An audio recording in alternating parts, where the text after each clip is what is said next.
Good morning, CrossFit Linchpin. After a very hectic week at the games, finally back in my house, back in my regular routine, back to drinking coffee out of my normal cup, back to working out in my garage, and life is going to be very good. It was a great week in Madison. If you have the opportunity to head out to the CrossFit Games in the future, I highly recommend that you do. It's just an amazing week at a beautiful location. Madison's fantastic. If you haven't been there, there's tons of just vendors and activities, and you're surrounded by members of the crazy CrossFit community. You know, everybody understands how you eat and how you move, and it's just, you're kind of among, not to be corny, but you're kind of among family, and it's great. It's like a festival. It's a games. It's a huge fitness competition, but it's a festival. And the games, awesome to hang out with you as well at Big Dane this week. And I was out there. My schedule's not my schedule when I'm out there. It's, I'm working as much as I like to just sit around and watch the games. I'm working, so I usually am doing stuff all day, and then usually there's things going on every evening, and so I was luckily one night freed up, and I was able to pop out there and get to meet some members of the Linchpin community, which was fantastic. And I dragged Dan Bailey out there, because who doesn't like Dan Bailey? He's just a nice guy. Let's see. Looked a lot like CrossFit.com programming. How did you feel about the cuts? I had a feeling some games questions were going to roll in. I had a feeling. It was, love it or hate it, it was a very different year, right? It was very, I'm not even sure the word that I'm looking for. Here's what I'll say. I have obviously watched the games a lot. I mean, but the majority of my occupation since 2010 to 2018, so what's that, 9 years, was studying, analyzing, interviewing, diving into the minutia. I was literally paid to do it. And if you watch the games that much and athletes work out that much, I don't want to say, you can almost get desensitized to it, right? Because you do it so much that it takes a lot to perk up your interest again, because you just see it all the time. It's your life. And you're like, yeah, another event, fit people doing amazing things. Great, but it's just, again, you can just casually sip your drink while you're watching it because you're used to seeing it. I will say, love it or hate it, with the cuts and everything else, this year in 2019, the CrossFit Games held my attention from event to event more than any year that I can remember for a really long time. I was at the edge of my seat, curious what was happening. I was curious who was staying. I was curious what was going. I wanted to know what the point spread was. What was the next cut that was going to happen? What's the event that's going to be based on? Because who's going to be in there? Who does it play well for? Again, everyone's probably going to have their personal opinions, but I'll tell you what, I watched the games with a laser focus this year like I haven't watched the games in a very long time. Now, my excitement probably came at the cost of the athlete's stress. I bet being an athlete this year was stressful almost like any other year. More than any other year. Because there was basically an execution after every single event. So you could never, ever, ever get comfortable on anything. And since there's an execution after every event, you really can't game it, right? You can't hold back ever. You're going to stomp the accelerator and lay it on the line, and on every single event, while the cuts are still going on anyway, we're probably going to see everybody's best effort every time. So again, probably nerve-wracking as an athlete. But as a fan, I was in. I was engaged. Let's see. I did enjoy it at the end of the day when I had a chance to compete. Not having to watch heat after heat of the same workout was much better. 1 or 2 heats of each watch was ideal. Online coverage was way better too. I think they should have cut. Let's see. My favorite thing was people saying athletes got cut before CrossFit events. Meanwhile, Linchpins are looking like this is great. Let's see. So, do I think, I'll say this also. Since this year I wasn't basically being, paid as a full-time analyst, I haven't yet gone through like what I would do in previous years. I mean, like a meticulous, crazy analysis of the point system, of the cut after what event to what event, could have been different, this or that. I haven't gone through it in that detail. I just sat back and I enjoyed it. That was my deal right now. And of course, I'm sure, and the not having to watch multiple heats of that, you just get to see 1 or 2 of the top heats. I enjoy that. Again, I'm sure the athletes didn't enjoy it to some degree. And also, here's an oversimplification. Here's an incredible oversimplification, because I actually bumped into a lot of people there at the games and talked to a lot of people. If an athlete that you very much enjoyed, or one that you coached, made the cut, you thought it was a wonderful system and a great weekend. If an athlete that you wanted to watch didn't make the cut, or an athlete that you coached didn't make the cut, you thought it was a stupid system. That was an overall synopsis of a lot of conversations that I had. And it's understandable. I'm not saying that with any, that's not a sarcastic statement. I mean, I get that as well. If I trained an athlete all year long and they were removed very quickly from the program in years past, that wouldn't have happened, I'd feel the same way. It is what it is. But now, here's how much this year I was involved with the health protocol and just doing things that basically didn't involve being an analyst. I didn't know who the top 5 of the games were until I clicked on the website just before I started this video. So I didn't watch the final event. I was traveling to the airport and I called somebody and I just said, hey, who won the games? And they said, Fraser did. And I said, oh, cool. I said, did Olsen come in second? They said, yes. I said, all right, thanks. Talk to you later. So I wasn't even sure who did what until now. So now I see number 1, Fraser. Number 2, Olsen. 3, BKG, Bjorgen Karl Gudmundsson. Number 4, Scott Panchek. Really happy for Scott on that. So close to the podium, though. And number 5, James Newberry. That's a top 5 that makes sense to me. Congratulations to James Newberry, by the way. That's a tremendous accomplishment. But so here's the thing, and we could go down a massive rabbit hole here, right? You could play this one of 2 ways. I personally thought walking into the games, now things didn't go exactly how I thought. I thought going into the games, there wouldn't be much of a race on the men's side. Matt Fraser was going to be start to finish relatively dominant and would be trying to get the other positions on the podium filled. I thought there would be a big race on the women's side. The total opposite was true, which was actually, I thought, really cool. I enjoyed being wrong. It's exciting. I'm not married to my opinion on that one. There was actually a race on the men's side, which was fantastic to watch, and then Tia just established dominance and just basically never relinquished it.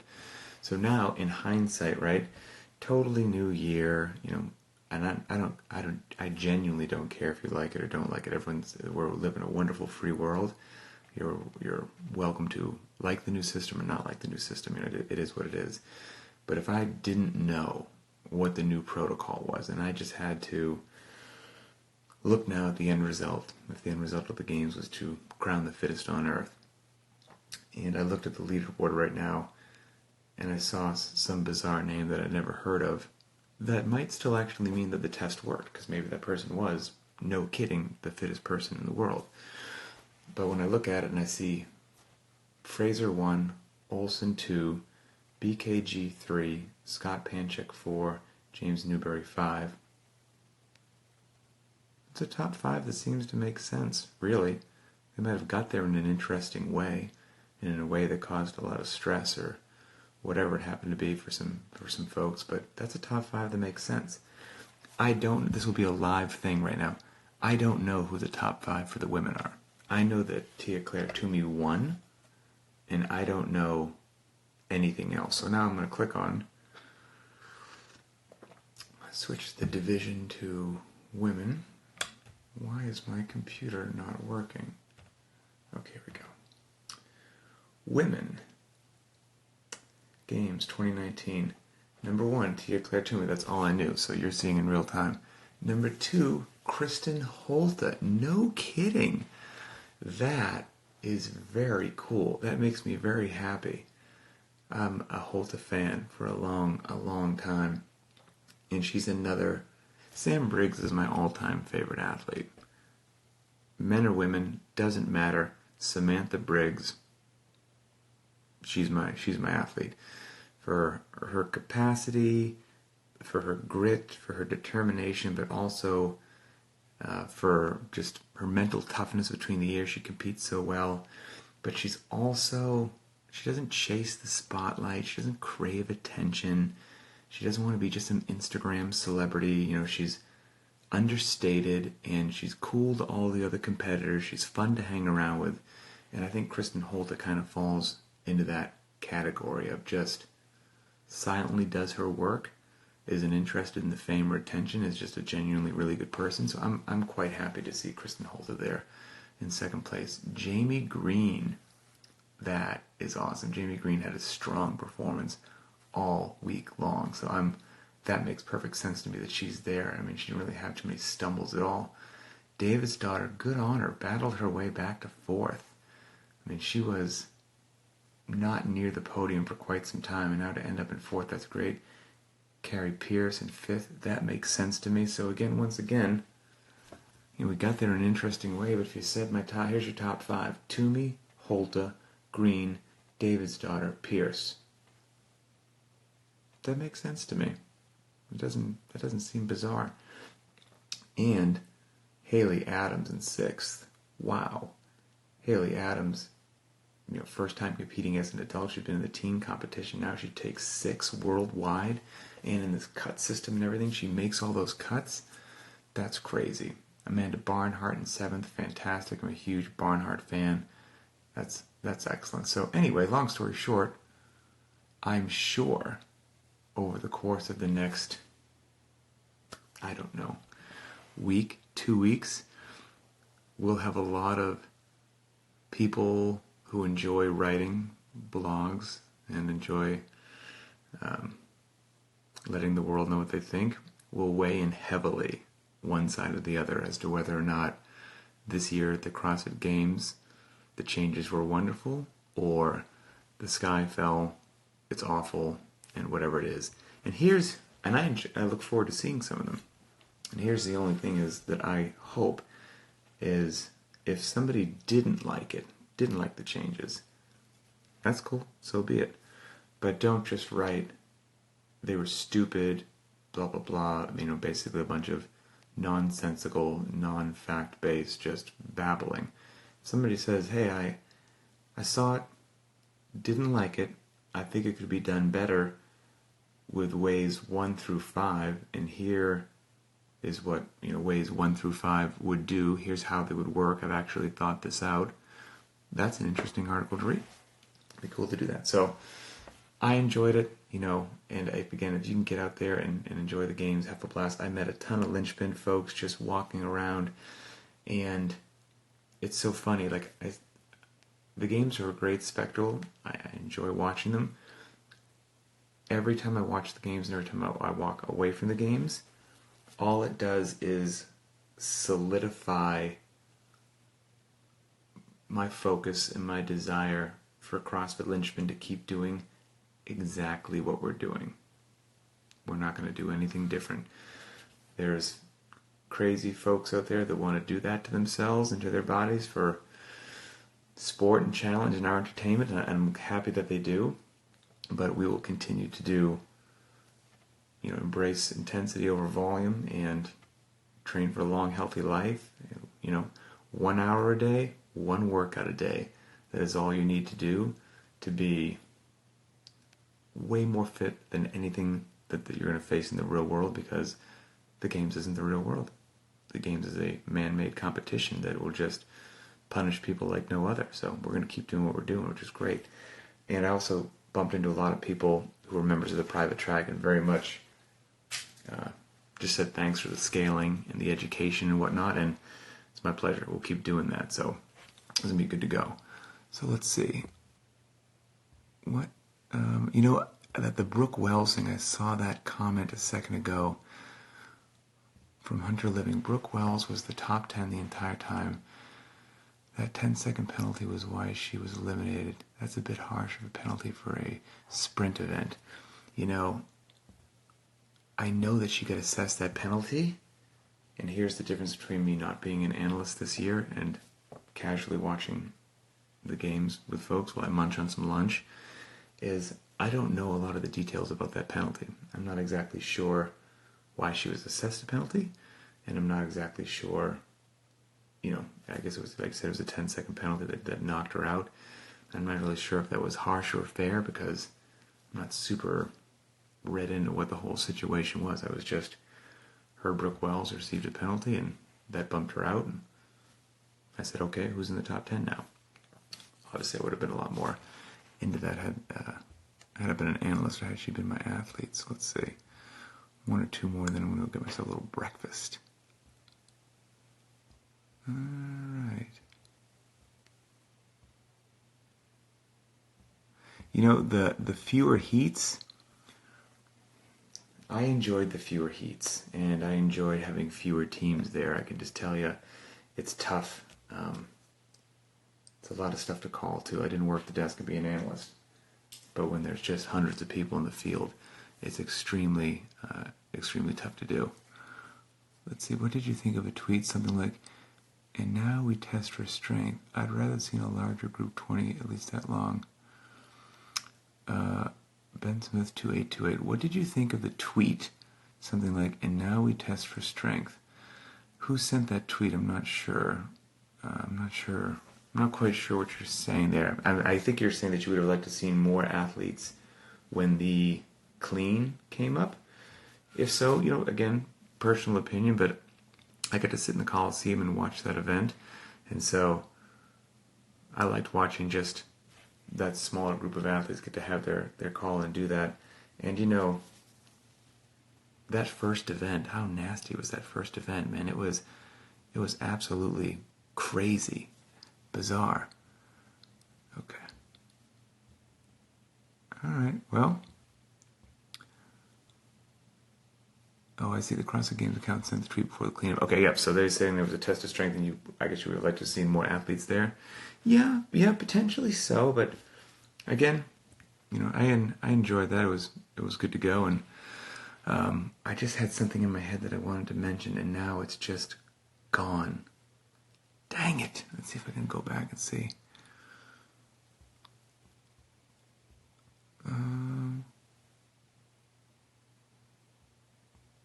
What do you think of Hunter's hype and his performance? Chase. So there was somebody there. Chase, I think I know who you're talking about. There was somebody there named Hunter something. I don't know if Hunter was his first name or his last name, but I think he was, to some degree, he must be a CrossFitter. But I believe he's an adventure racer or a Spartan racer or somebody like that. I think that is either very well known in that community or a champion in that community. I'm not quite sure. I don't follow that stuff too much. And I heard everything under the sun from he, conducts himself in a way that is flamboyant and obnoxious and, talks some garbage about how he's going to have an amazing performance. And then I also heard the opposite, that I had people interacted with him and had a very pleasant experience. So I don't know how he is as a human being, because I heard both things, so it beats me. And I didn't meet him, and I didn't get to interact with him. And I think he didn't finish the first event, but I think he made it far enough maybe in the first event to make the cut and advance to the second event. And I believe in the second event is where he did not proceed forward from that. So I don't know much about the guy. I don't think he was a factor in any way. I think he just was somebody that I guess had some notoriety walking in. I don't know who he was. I could have bumped into him in a line. I don't know who he is, but I'm not really sure where he shook out at all. Maybe if I scroll down the leaderboard, I'll see somebody named Hunter somewhere.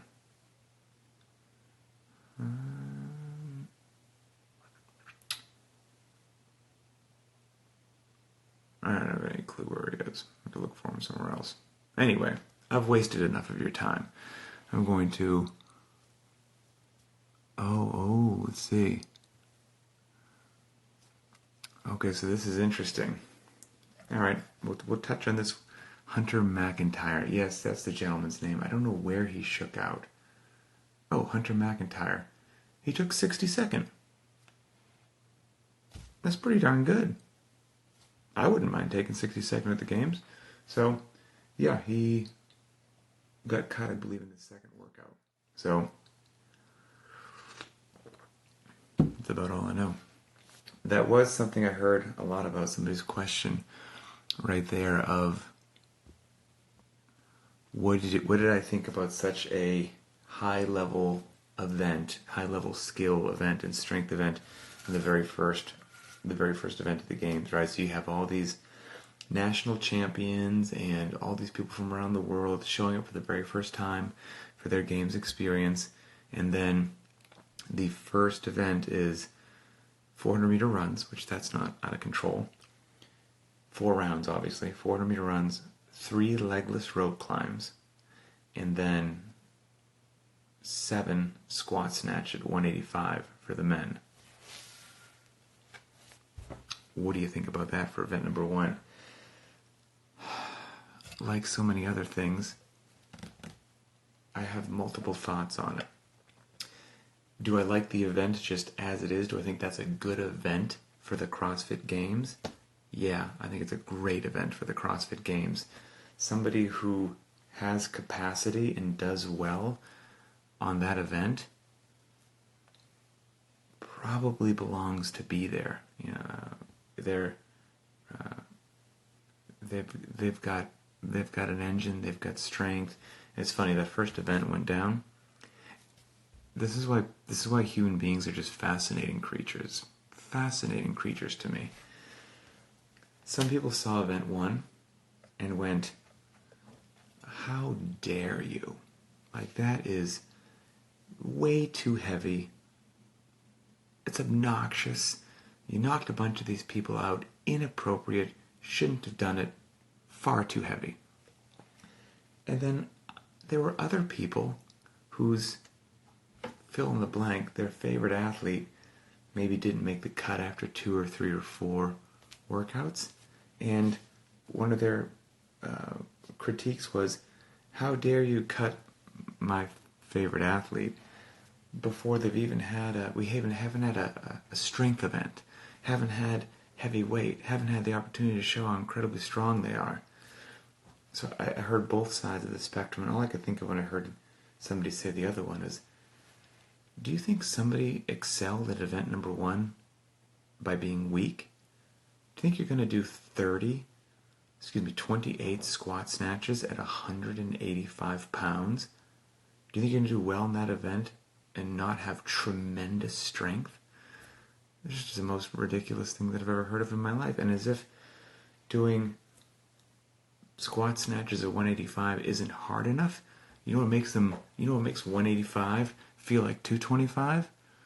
Do 3 legless rope climbs beforehand. And then that's suddenly not 185 on the barbell. It's a lot more than 185. So there's both sides to that.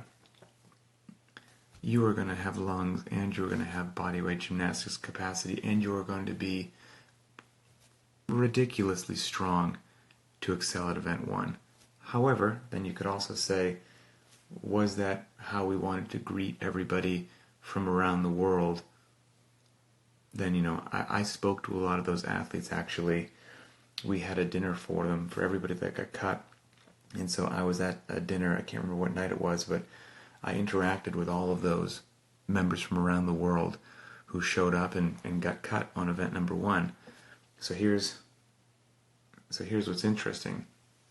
You'll have people on the internet sitting in their homes around the world who weren't the athletes on the field, who weren't at the games, speaking for those athletes with the how dare you do that, whatever it happens to be. I actually spoke to those athletes, the ones that got cut, and got to hear directly from them how did they feel about it. And there was the gamut, no doubt about it. But I will say, I heard more people were happy, even though they got cut. Now, don't get me wrong, disappointed. But they were like, I was proud to be there. I was proud to represent my country. I was proud to get out there on the field. And in general, they had the attitude of, Roger that. I saw what's needed. Look for me next year. I will be back here next year representing my country, and it's going to go differently. And I thought that was cool. But like I said, don't get me wrong, I also bumped into some people and had some serious heart-to-heart conversations with people who were like, I went out there and I just, I couldn't do it. I felt embarrassed. I was angry that was the first event. So I heard both for sure. But I heard more people being like, yeah, don't get me wrong. I'm competitive. I wish I'd done better. I was disappointed, but I've had some time to process it. And this year's next training begins today. And so it'll be cool. And I don't know how next year's games will look, but we'll all have to wait and see. So have a wonderful day. We'll chat about this some more.